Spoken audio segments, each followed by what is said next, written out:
Pabalago teras du ieu Syekh. Pabalago teras nepi ka Syekh gitu. Pabalago teras nepi ka Syekh naon maperkara waqo'a anu tumiba ieu mah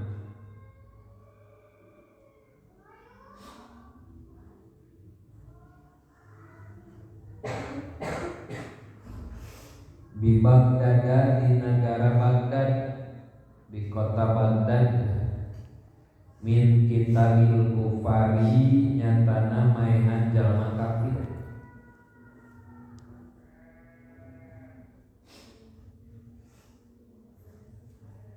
lil muslimina kagolongan kaum muslimin hatta khorobat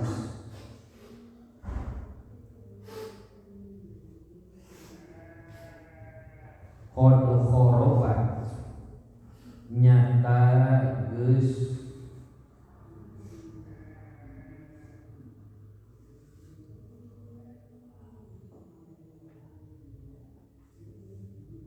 pakewuh naon Baghdadu kota Baghdad salah sasinina dina tilu pirang-pirang tahun wanispa sanatin jeung satengah tahun bi ghairi khalifatin kalawan teu boga khalifah tilu satengah tahun Baghdad dilanda bencana peperangan tilu tahun satengah teu boga pimpinan teu boga presiden wa min tarikil kufari jeung dina kajadian ngagantungkeunana kufar dina kajadian ngagantungkeunana kufar al-masohifa kana pirang-pirang mashab Quran fi a'naqil kilabi dina pirang-pirang beuheuna anjing. Naudzubillah. Jalma kafir di Baghdad kalakuan Quran dikumpulkeun mushaf ditalian tuluy dikalungkeun dina beuh anjing. Wa ilqaihim jeung ngalungkeunana ieu kafirin kutubal a'immati kana pirang-pirang kitabna imam pintu jelati dina jero pengawan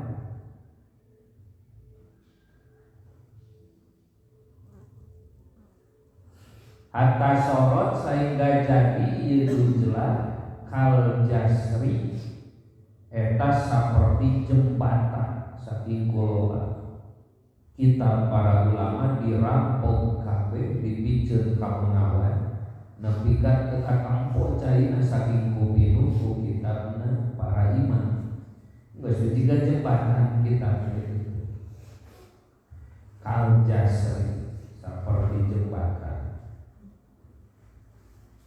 tahulu langkung sal khalilu khalil naon al khailu baik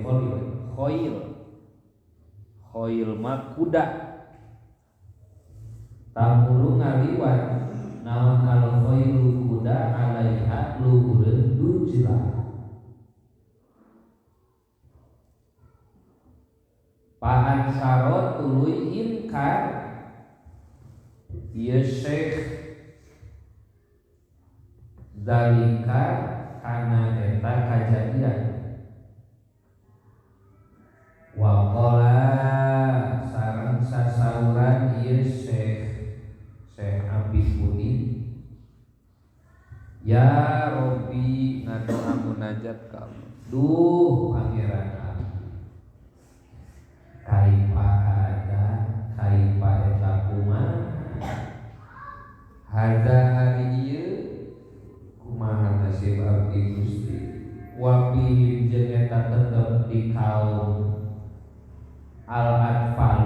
ari loba budak umate nasi kuring jaba loba budak waman jeung jalma ladan ba nu teu aya dosa eta tetep lautan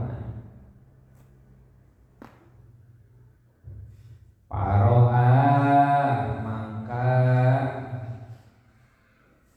ningali ieu syekh bil manami dina waktos ulem ngimpen rojulan ka hiji pamengket wa fi yadi ternyata tetep dina panangan ieu rojul teh kitabun ari aya kitab Pakhoda keras nyandak ieu syekh kana kitab paidan mangka dina waktu akhoda bi eta tetep dina ieu kitab hadzanil baitani ari aya 2 bait ari aya 2 bait nu ieu ke dihadap aya bait min bahril mutaqarrib dina lagu bahar mutaqarrib da'il i'tirado famal amru laka da'il i'tirado famal amru laka walal hukmu fi harokatil falaki wala tas'alillaha an fi'li faman khadha lujjata bahrin halikun da' kudu ninggalkeun anjeun al-i'tirad kana ngabalieun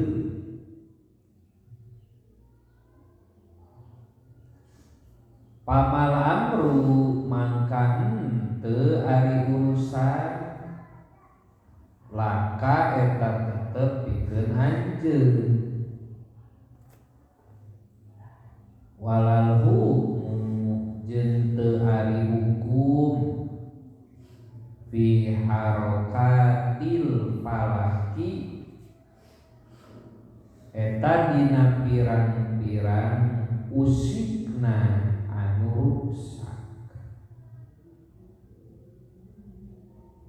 wala tas'al ulah nanya anjeun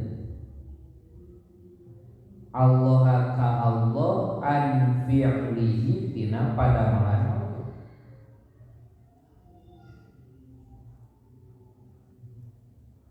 paman mangka ari sajalma khodo anu teuleum ieu man lujjata bahrin kana ombak lautan halikun eta karuksa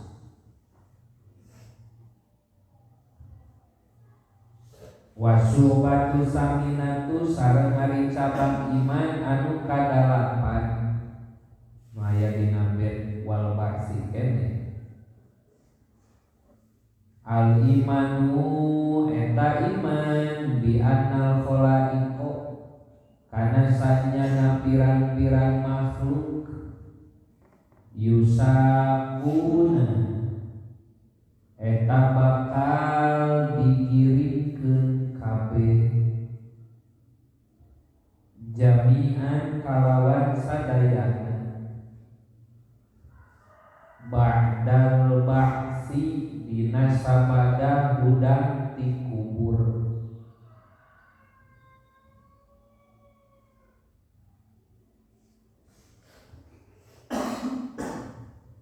wa nusyuri jeung sumber ila ardil mahsyari menuju kana tanah mahsyar. Ayil mauqifi tegasna tempat cicing. Jadi nu kadalapan wajib iman kana ayana kumpulna jalma di alam mahsyar atawa di mauqif. Wahia ari mahsyar teh ardun eta tanah baydau anu bodas qa'un anu datar sofsotun tegesna sofsofun tegesna rata la fiha anu teu aya di ieu mahsyar naon aujun pengkolan rata we bari lempeng wala amtun jeung eueuh legok liang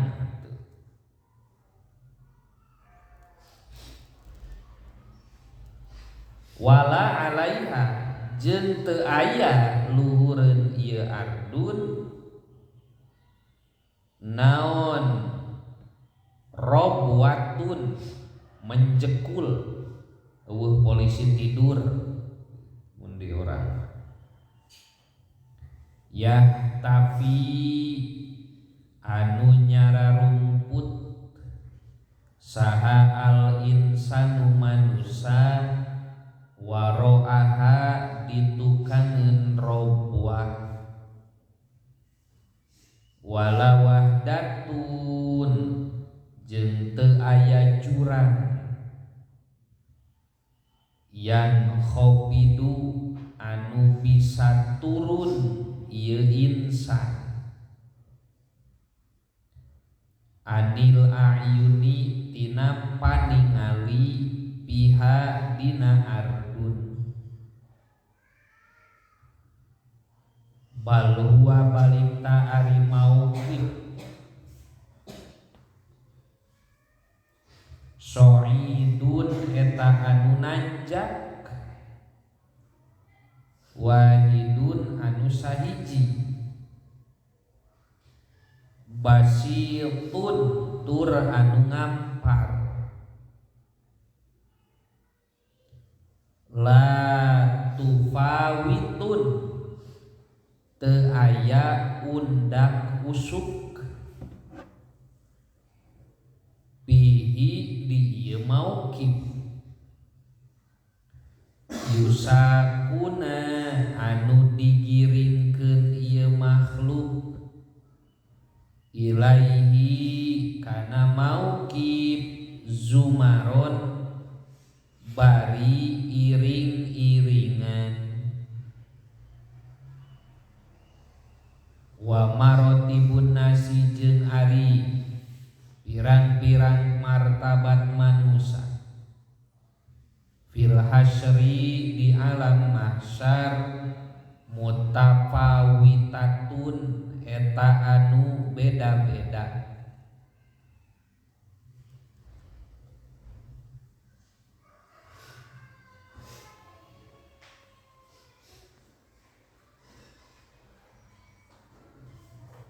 ari alam mahsyar eta palataran anu lega panasna poe harita panon poe tujuh nyata alam mahsyar bodas panas menterang lain hiji tujuh panon poena oge bari luhureun mastaka jalma-jalma teh satumba tina mastaka Kumaha wae nasib jalma engke di alam mahsyar nalika digiring ka tempat cicing nu ngaranna mauqif. Paminhum mangka eta tetep tisapalihna insan arroqibu ari aya nu tumpak. Aya jalma nu tumpak di alam mahsyar teh. Wa huwa sareng ari ieu raqib teh ta'al mutaqi jalma nu takwa. Wa minhum sareng eta tetep tisapalihna jalma al-masyi ari aya nu mapah. Aya nu tumpak kendaraan, aya oge anu mapah. Naon kendaraan didinya? Aya nu nyebatkeun riwayat nyaeta hewan nu dianggo kurban. Ta eta teh bakal jadi tutumpakan di alam mahsyar. Makana nalika Abu Nawas dikenal di urang mah. Maca aslina mah nu benerna mah Abu Nawas. Abu Nawas teh hiji ulama terkemuka nu pinter. Nalika hiji waktu didatangan aya nu naros ka Abu Nawas. Mun urang mah kiai punten saur kiai teh kendaraan nu dianggo kurban teh bakal janten kendaraan. Leres cek Abu Nawas teh. Ari kitu kumaha? Abdi teh anggota keluarga sadayana aya 8 termasuk abdi. Tapi abdi keukeuh kurban teh hoyong ku hiji sapi we. Pokona hiji sapi hayang mahi 8 urangeun. Nah, ari ceuk hukum bisa henteu? Kurban hiji sapi keur 8 urang ceuk hukum bisa henteu? Henteu, da maksimal sapi mah keur sabaraha urang? 7. Ari Abu Nawas teh pinter. Kumaha kiai tiasa henteu ye 8 urang tapi hoyong hiji sapi. Ikan tenan tiasa, teu nyebut teu bisa Abu Nawas mah make trik ngajawabna. Tiasa. Sawe nu 8 urang teh ditataan kudu nanya teh ta 8 urang teh abdi bojo murang kali we genep. Jadi 8. Eta murang kali pangleutikna umur sabaraha taun? Si bungsu mah ka karaoke diajar leumpang. Cik ari budak nu diajar leumpang bisa langsung naik kana sapi henteu. Iya tuh moal tiasa kiai. Tak kusabab moal tiasa nganggo tangga naikna. Sok tambihan hiji domba keur tangga kana sapi keur naik budak nu leutik. Nah, jadi cumpon kan kabeh. Sapi ku 7 urang ditambah domba hiji keur saurang jadi pas tuh. Coba lamun dijawab saklek. Moal bisa itu da sapi mah kudu 7. Memang cek hukum mah kitu, tapi Abu Nawas make trik ngajawabna meh ngeunaheun nu nampakna. Ta eta ciri kapinteran Abu Nawas contohna saperti kitu.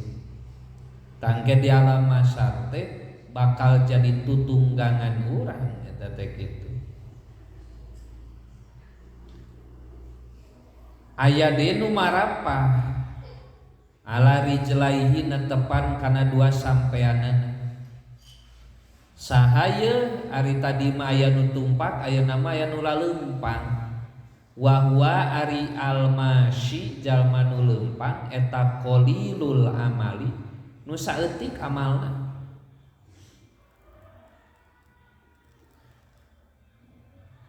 Jalma iman, jalma Islam ngan saeutik amalna.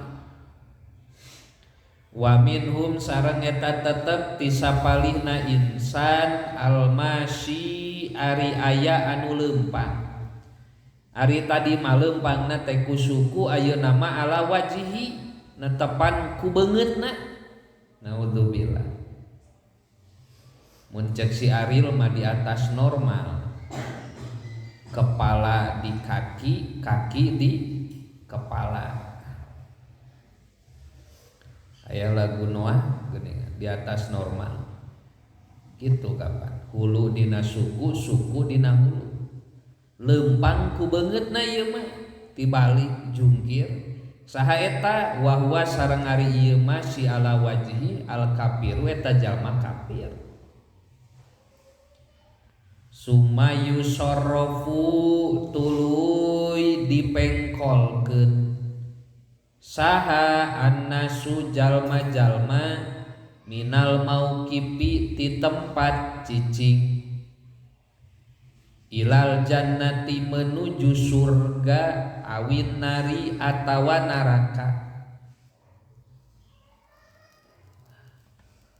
Wayamuruna jeung ngaraliwat ieu insan ala siroti luhureun jembatan. Kumari urang anu ngangkeun janten umat Rasul pa ummatu sayyidina Muhammadin mangka ari umat Kangjeng Nabi Muhammad sallallahu alaihi wasallam eta ala sab'ati anwa'in netepan kana 7 pirang-pirang warna. Gambaran umat Muhammad engke dina jembatan Siratal Mustaqim aya 7 golongan. Mana wae nu 7 golongan teh nu aya dina nadom Sundana kamari. Kahiji aya anu as-siddiquna. Tegesna kahiji golongan siddiqun. Jalmi-jalmi jalalujur. Nu kadua wal alimuna. Jalmi anu berilmu. Siddiqun asina nabi. Wal badalahu. Katilu golongan wali abdal. Pirang-pirang wali. Wasyuhada'u kaopat pirang-pirang nu maot syahid. Wal hujjaju kalima pirang-pirang nu munggah haji.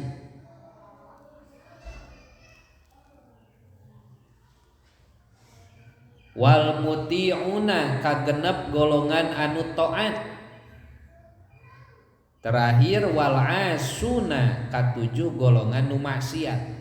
Eta 7 golongan gambaran nu meuntas Siratal Mustaqim. Kumari jalma-jalma anu siddiqin atawa nu jalujur para nabi teh yamuruna ngaliwat ieu siddiqin.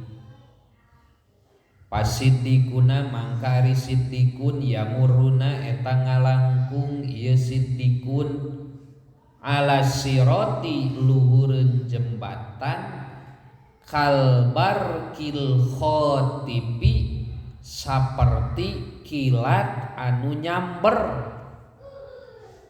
Ari kilat tereh pisan kapan secepat kilat jadi paribasa dina pada tereh. Ta para nabi meuntasna bakal jiga kitu. Nu kadua wal alimuna jeung ari golongan nu berilmu karihil asifi eta saperti angin anu ngahembus. Tarik angin oge.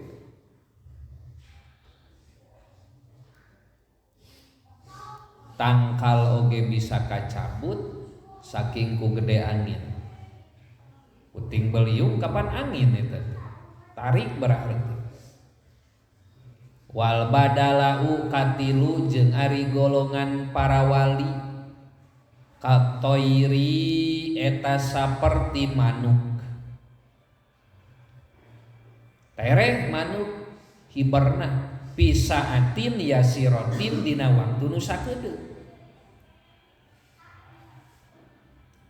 Wa syuhada'u kaopat ari golongan syuhada kal parsis sabiki eta saperti kuda balap dina pada gancang.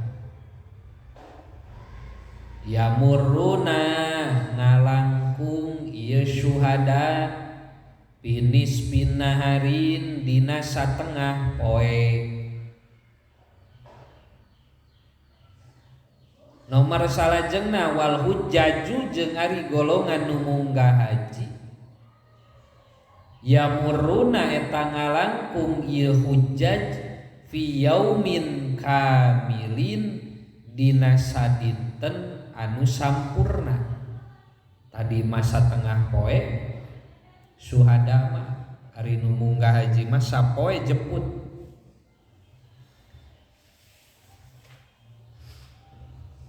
Wal mutiuna jeung ari jalma nu taat fi syahrin eta dina waktu sabulan nu taat.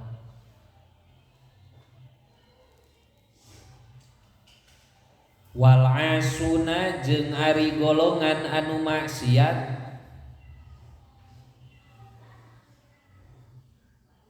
yadhauna eta nyarimpen ieu si asun aqdamahum kana keneungna ieu asun ala sirati luhureun jembatan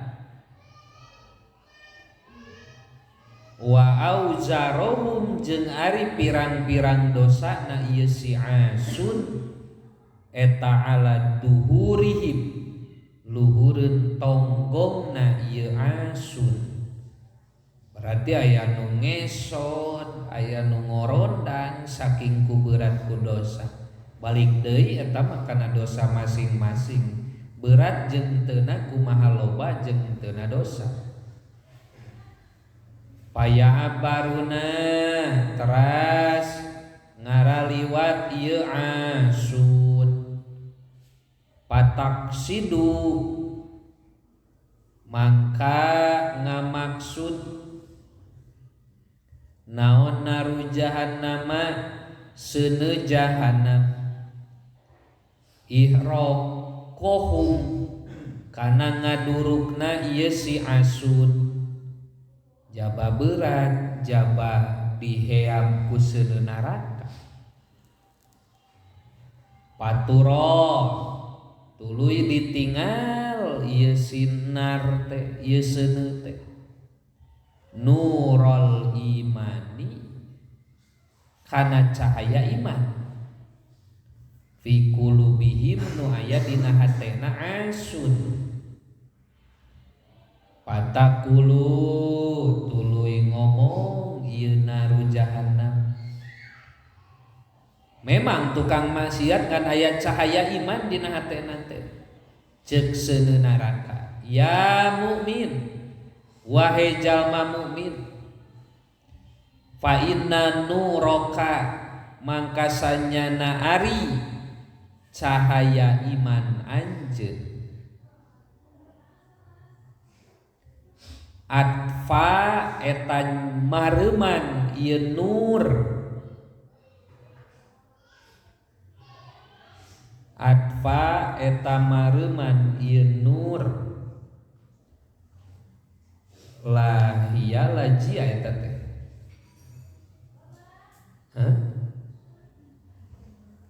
fi quluhim fatakulu ya mumin pa nuraka atfa lahabia gitu. Kana lahabi kana panasna kuring ceuk seuneu atpa eta mareuman ieu nur lahabi kana panasna kuring kama sapertos perkara apa dan maedahkeun hukana ma saha Muhammadun Al-Hamdani Syekh Muhammad Al-Hamdani. Beres ta cabang iman dina ieu bet nu kagenep atawa nu kahiji nu aya dina ieu bet nyaeta iman kana ayana alam ba'ats atawa hudang ti pakuburan. Nu katujuh iman kana qadar. Nu kadalapan dikumpulkeunana di alam mahsyar. Faqaulun nadim mangka ari cariosan nadim anu nganado wal qadari lapad wal qadari bipat hidali kalawan dipatahkeun dalna wal qadari. Wa qaulu jeung ari cariosan nadim tusamu lapad tusamu eta min babi taiba tina bab taiba taibayat abu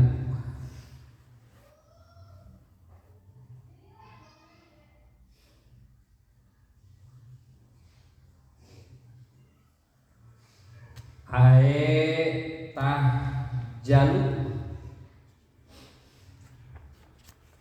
tegesna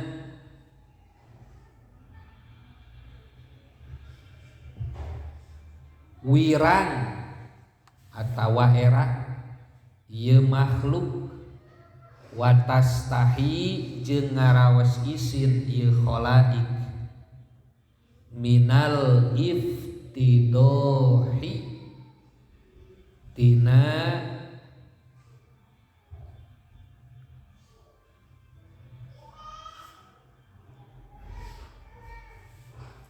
kalengger ingdal arodi dina nalika diasongkeun alal malakil jabbari ka pangeran anu maha perkasa.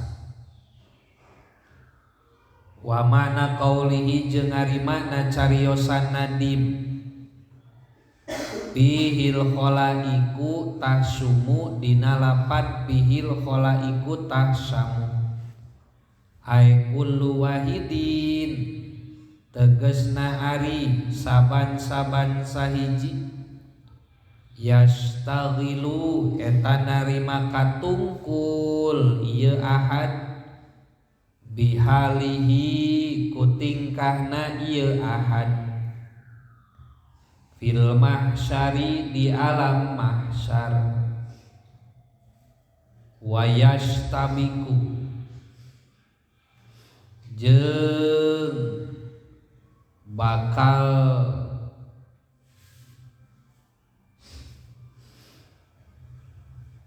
tembok saha annasu jalma-jalma kal jarodi sapertoskeun simeun almun tasyiri anu nyebar bil ardi di muka bumi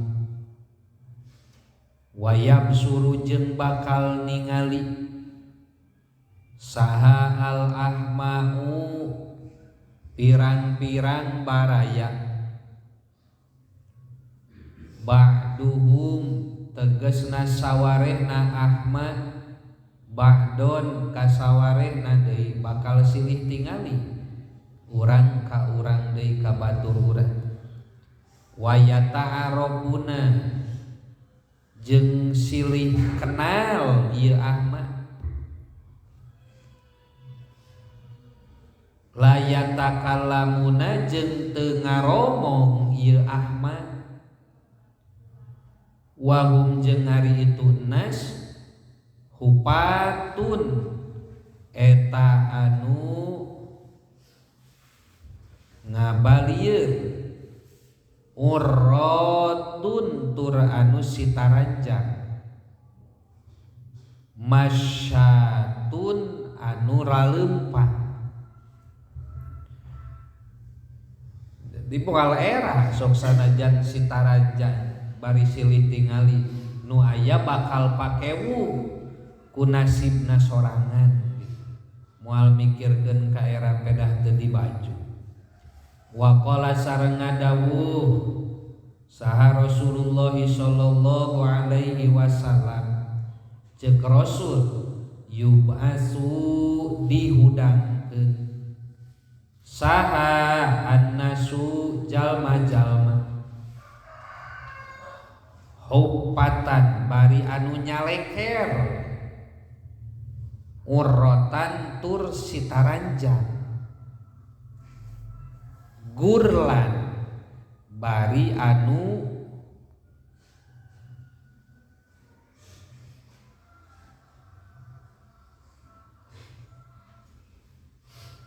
telem qad al jama nyata geus nutupan hum ka ieu jalma-jalma naon al miraku kesan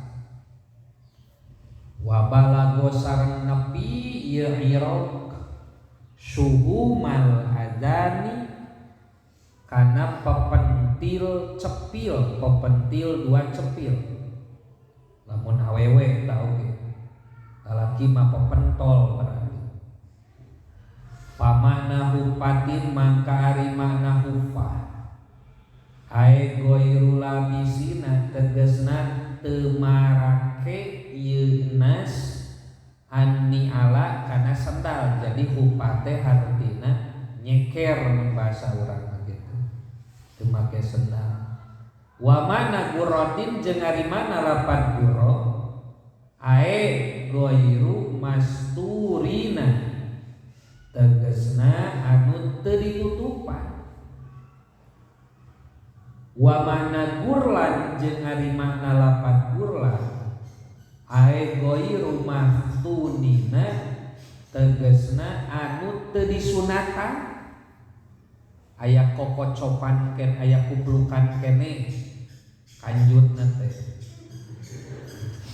qala ngadawu saha an-nadimu nadi baca bareng wa bi anna